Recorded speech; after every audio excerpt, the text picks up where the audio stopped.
This is Kevin here with Paula. She is a Wiccan practitioner, and nice to have you here today. We're just going to start this live stream in 1 second.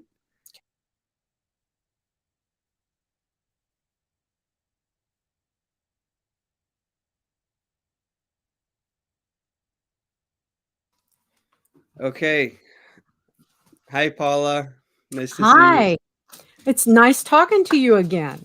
Yes, thank you. You too. So, basically, I had found Paula on YouTube. I think it's the Witch's Cauldron is your YouTube channel. Correct. Yeah, and I had been exploring Wicca like last year and found this meditation of connecting earth and sky, Father Sky and Mother Earth. And Right.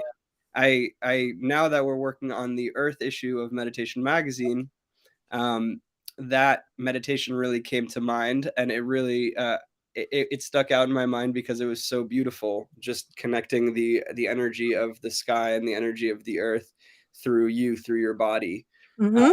and like bringing sort of like that white energy of the stars and the sky and Father Sky, and then the green energy of Mother Earth, and sort of mixing them together inside of the body. I Right. found that to be a very powerful image, and a powerful kind of guided meditation.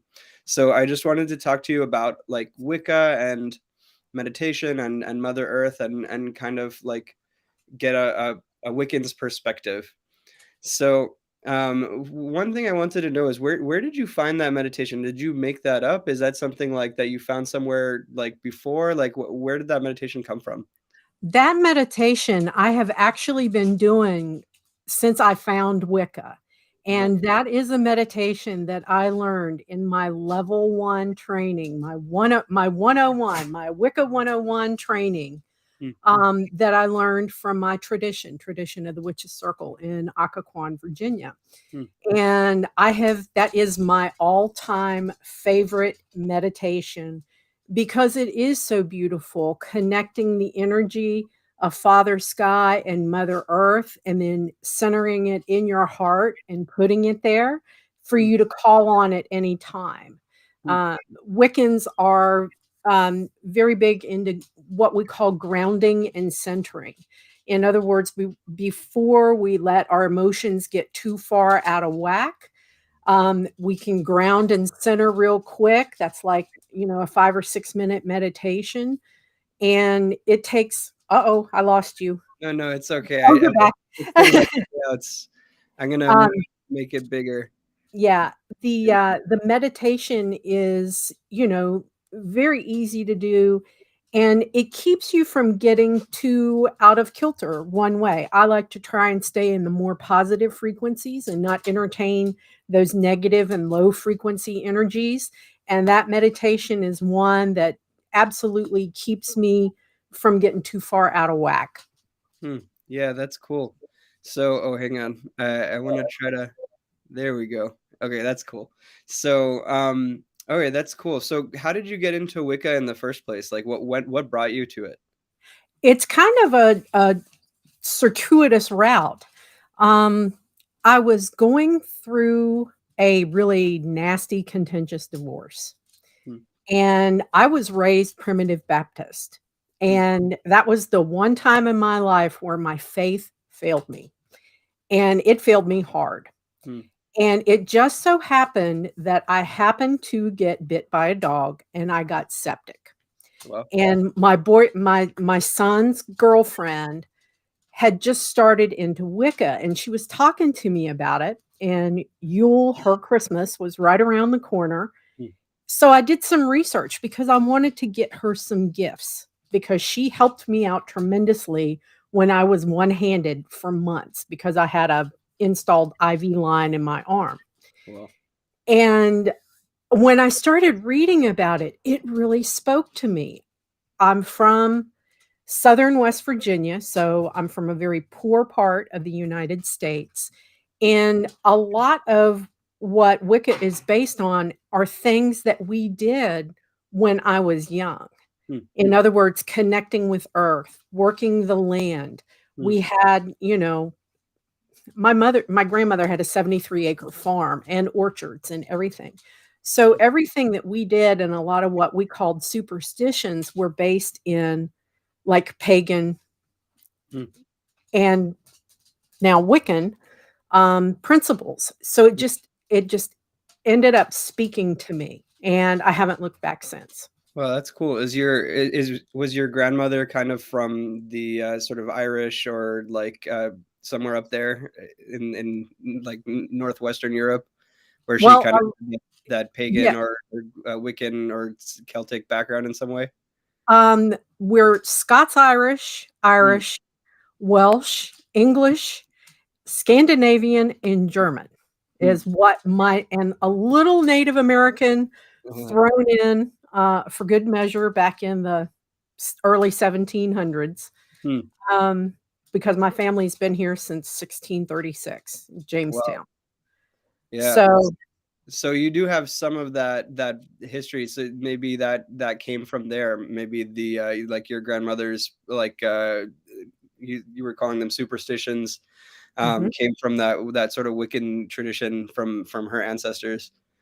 Yeah, it would have been a pagan tradition. Wicca was actually invented in the 40s by Huh. Gerald Gardner. Huh. So, and it didn't really start coming to the US until like the hippie movement in the 60s. Hmm. And then in the 80s, it had a really big, um, surgeons. And then in the 90s, with shows like Charmed, Hmm. that really, at one point, Wicca was the fastest growing religion in the world. Wow. Yeah. Because of Charmed. Because of Charmed and Hollywood, movies like The Craft and stuff like that. Yeah. Oh, So, wow. That's funny. That makes sense. I get that. I think that my wife kind of got into Wicca around that time, so it makes sense to me. Um, mhm. so Wicca was actually invented in the 40s by was it in like Ireland or something like that? Was in Britain by a man named Gerald Gardner. Huh. And he was very much into what's called high ceremonial magic, in other words, ritual magic. Hmm. And he borrowed very heavily from other traditions, particularly Egyptian high magic. Hmm. So there is a little bit of smattering from a whole bunch of different cultures that were then woven into the dogma or the structure of Wicca. Oh, wow. And so the paganism was actually like up there in like Ireland and things like that, and they had I don't know there's like a term witches, but that came before Gerald Gardner, obviously. So Yes. did that come from up in like Ireland in that area? Like, did they consider themselves witches up there? Well, it depends. A lot of times, yes. Hmm. A lot of Wiccans, because of the negative connotation with the term witch, don't Hmm. like to be called witches. Hmm. They're like, "No, I'm a Wiccan." Ah, And that kinda irritates me because I'm a witch, I'm Wiccan, and, that's all good. nice. But, yeah, I mean, the Druidry, heathenry was probably more like in the Germanic and Scandinavian tribes and a little bit into, um, Saxony part of Hmm. France, Hmm. and then you had the Celts, you had the Picts that were in, like, southern Scotland and stuff, Hmm. and then you had Druids, of course, in the British Isles, in Wales, and over in Ireland, and then you had different kind of Celts covered all of that area plus part of France. That's fascinating. So then where did so you were mentioning that Wicca incorporates like high magic from Egypt and stuff like that. Where did it come from? Where did the earth focus come from? Like, you know how there's like this sort of focus on Mother Earth and all that. Where did that start? Um, it started with it comes from part of the, like, Celtic tradition, and then also part of the Egyptian traditions and some of the Germanic traditions, Hmm. because it's based on the quote unquote "wheel of the year." Hmm. And all of the pagan traditions, um, started out with the solstices and the equinoxes Hmm. as things that they celebrated. And there were big like fire celebrations and things like that. And those celebrations marked the time of the year, like, the winter solstice. They knew that the days were going to start getting longer Hmm. and the sun was returning and coming back. You knew at midsummer, at the summer solstice, that the days were going to start getting shorter, and those when your crops would be starting to come in. The fall at equinox at Mabon, that's when your second harvest is. That's when you're putting in a lot of the grain in the stores. So it's based around an agricultural or an agrarian kind of calendar loosely. Hmm. And then Wicca throws in four of what we call the cross quarters. And that's Samhain. That's actually our New Year. A lot of people call it Halloween. Hmm. But that's when the god dies to Hmm. be reborn at Yule. Hmm. We also have Imbolc, which is on February 2nd. That means in the milk. That's usually when your sheep, your cows, and stuff were pregnant and getting ready to have their kids. So they were in the milk. Ostara. For a second. Oh, there we go. Hey, sorry, I lost you for a second. I was trying to change the title from it looked like Bhagavad Gita, something about the Bhagavad Gita, so I just changed it to Wicca and Earth. I Okay. think that somehow we lost you for that. Okay, go ahead. You were saying. And then we have Beltane, which is right around the corner. That's May Day. Hmm. And that's usually one of the ceremonies where it's a fertility ceremony, and it's about the god and the goddess coming together, the goddess getting pregnant, and so that the god can be reborn at Yule. Wow. So, a lot of it is based in agricultural and seasonal, construct. Huh. And that's how we got to where we are, but the heathenry, original pagans, and some of the other societies, they kind of stuck with a lot just the solstices and the equinoxes. Hmm. And then some, like in Germany, it's called Walpurgisnacht instead of Beltane. Hmm. So there you go. So it was the heathens and sort of like it started with the equinoxes and the solstices because of the agrarian nature of the society, Right. and that was sort of like a part of their culture to be paying attention to the cycles of the earth and the seasons, so that they would know how to do their economy, basically. Like it was like their economy was spurring their spirituality and their connection with the earth, which is very interesting because that Yeah. doesn't usually happen that way. Yeah. And it seems like it doesn't usually happen that way, but maybe it does in more cultures. And then the heathens and some stayed more with that, and then there was more added on to it by the Yule and all those holidays. Where was that added on? That was in northern. That was in the Irish traditions, or who was adding that on?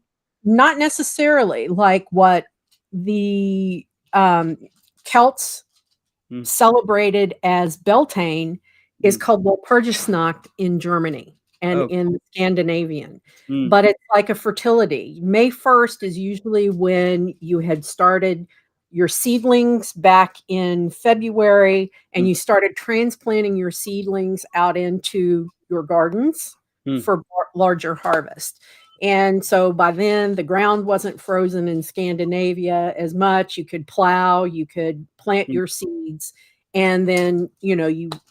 summertime came around and you were starting to gather in and laying things aside to get you through the winter.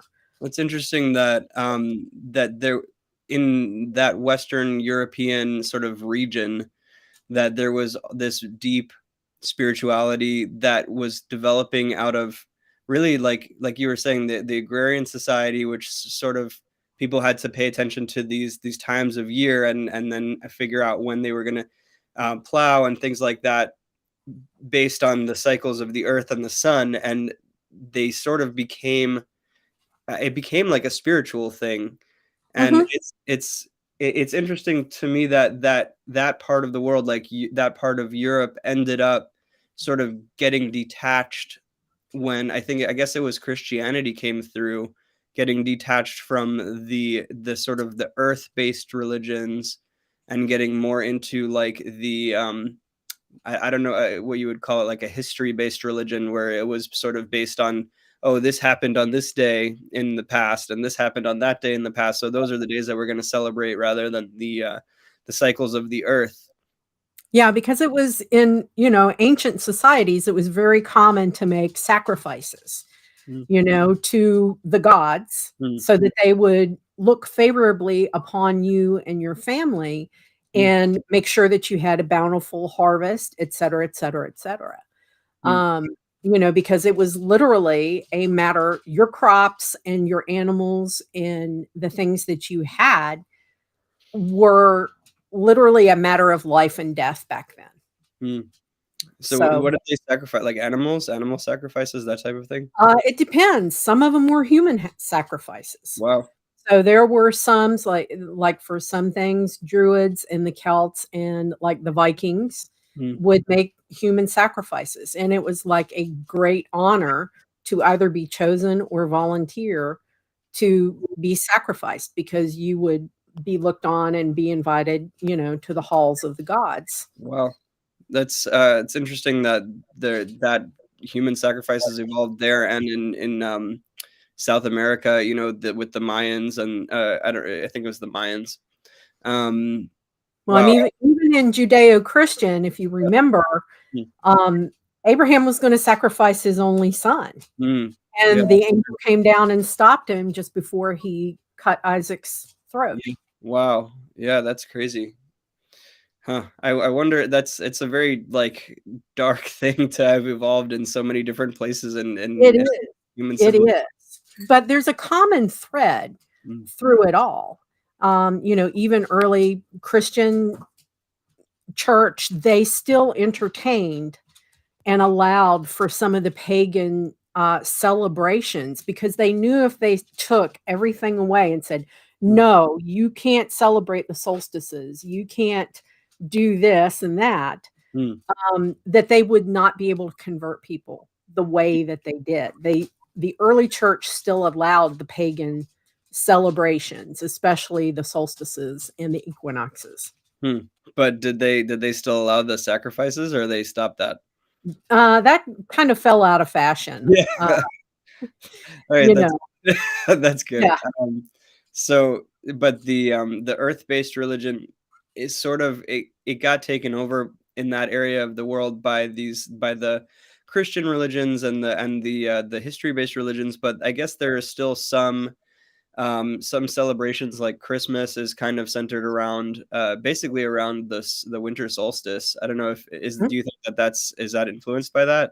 It had everything to do. There were a lot of pagan holidays that were kind of co-opted by the Christian church. Hmm. And, one of them is like November 1st, All Souls Day or All Saints Day. Hmm. That was created to compete with Samhain, which is All Hallows Eve. Hmm. Yule, it was replaced. Well, it was Yule and Saturnalia were replaced by Christmas. At Yule, the pagan god is reborn. Jesus was born at Christmas. Hmm. And, if you know anything about your history and stuff, Jesus was actually born in April. If there were lambs in the manger, he Hmm. would have been born in the springtime, not in the Um, middle of winter. yeah, that's a good point. Um, So, there were a lot of holidays they created a Christian version of it. And then eventually it just kind of, the pagan holidays fell away for the wow. most part. Mhm. Yeah, so I'm just like staying on the topic of Wicca and the earth. So it sounds like Wicca really had this very deep connection to the earth from the beginning. It's not like it's something that is like ancillary to Wicca, or not something that arose as like some like, oh, we're or not Wicca, but we could call it paganism or things like that, because Wicca is more of a modern thing. But that paganism really is deeply rooted in the earth, rather than it's just like that became something that pagans cared about. It was like that was Right. what paganism was. It was always about the cycles of the seasons. And I wonder, I think that type of thing has evolved in other places. They say that there are other locations around the world that are oriented toward the equinoxes and the solstices, like in South America, especially. Um, do you know anything about other places like that that have earth-based religions like that, or earth-based, you know, spirituality? Well, I mean, the most famous one is, Stonehenge. Yeah, that's up in that area with the Wiccans, yeah, with the Yeah, with the pagans. Celts. Yeah, the Celts. And, I there are other ones, I can't other than the ones in, like, South America and stuff, there are other ones, but I can't remember what they are, I like, think I right off the top of remembered my that head. there was the pyramids, one of maybe the pyramids in Egypt or the ones in South America, that they were oriented toward like north, south, east, and west or something like that. That they had some awareness of the magnetic fields. I don't know. That's not my expertise, but I find it interesting that throughout the world that there's all these different types of spirituality, and I feel like maybe it's one of the most fundamental kinds of spirituality that you could have is just appreciating the our place on earth and our place in the universe. And to me, like, it seems like more like I would have expected that that would be more popular. And Wicca, like, I know Wicca was a really fast growing religion recently, but Mhm. it's interesting to me that didn't spread more than it did in paganism, and the worship of the appreciation of the equinoxes and the solstices. But it is a really beautiful focus. It is, and I think, part of it with, like, the Industrial Revolution and stuff, we got away from our agrarian roots. Mm, And, when we got that, then the pagan and the witch and they kind of went into the shadows even more mm, than they were before. I mean, until not too long ago, if you got caught doing any kind of witchcraft in England, you could be put to death. mm, So, I mean, it all depends. There's a lot of historical context to everything, mm, but we as societies, especially like in the industrialized countries, we've gotten away from the origins of where our food and where everything comes from, mm, because you just go into an Aldi or you go into a grocery store, Winn-Dixie, Piggly Wiggly, wherever you are in the US, and you just pick stuff out of the case and you don't give it a second thought mm, about where that actually came from, how many hands that item was touched by, and, you know, to give thanks for whoever grew it, whoever reaped it, whatever animal was sacrificed so that you could eat it.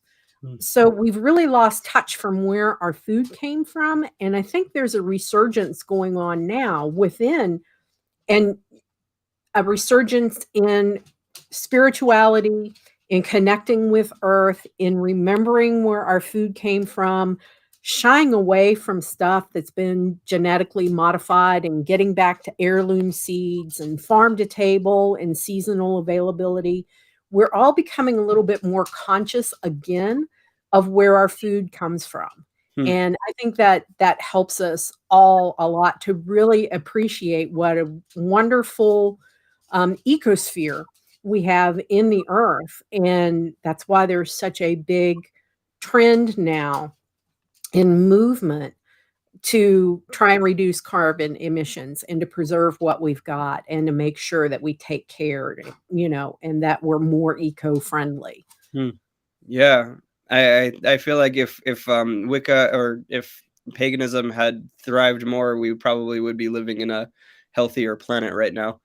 Uh, Well, probably so, yeah. because when I was a kid, it was a lot of work to get out there and work the fields because we didn't have tractors and stuff. We plowed with a horse. Mm, We didn't have tractors to go out there, and we were out there with hose and, doing everything manually. yeah. So it was a lot of work. So you really appreciated how your food was raised and what it took to get it in that can jar. And then when you opened it in the winter, when there was nothing outside and Mm, everything was fallow, you really appreciated having something to eat because mm, there were winters when, you know, my dad was a carpenter. If there was no work, he didn't get any pay. Mm. So we would have literally starved to death if we had not put stuff to the side. Wow. Yeah, so it's fascinating that you have some ancestors that were part of that agrarian society up there in northwestern Europe, and that they lived and died by the cycles of the seasons, and you continued to do that even in your own life, in your own lifetime in Virginia and West Virginia. Mhm. So to wrap this up, we only have a couple more minutes. I wanted to ask you, do you have any like tips for people who want to feel more connected to the earth, feel more connected to Mother Earth and the seasons and our place here in on this planet? One of the things that I always encourage folks to do is to just go outside, sit in the sun, and listen. Go hug a tree and see what you feel. And I mean, that sounds kind of goofy, Mhm. but we're all connected by this energy. There's a universal flow of energy between us all, between everything that exists or has ever existed. Mm. And when you go out there and you just still your mind and kind of block out all the noise of the modern life, and literally go out there, sit under a tree or put your arms around it and see what it tells you. Go sink your feet in some grass. Go barefoot in the grass, you know, and you can honestly feel the earth talk to you Mm. if you just stop and listen. That's beautiful. Thank you. I'm gonna go outside right now and I'm gonna go barefoot in the grass and just really feel it because it is a beautiful thing. It's a little It is. cold here in New York, but it's worth it. Okay. Thank you. Thank you so much for being here, Paula. And this will be featured in the upcoming Earth issue of Meditation Magazine, including a beautiful meditation from Paula on connecting Earth and sky, Father Sky and Mother Earth. Thank you for being here. Thank you. Namaste. Namaste. Have a beautiful day.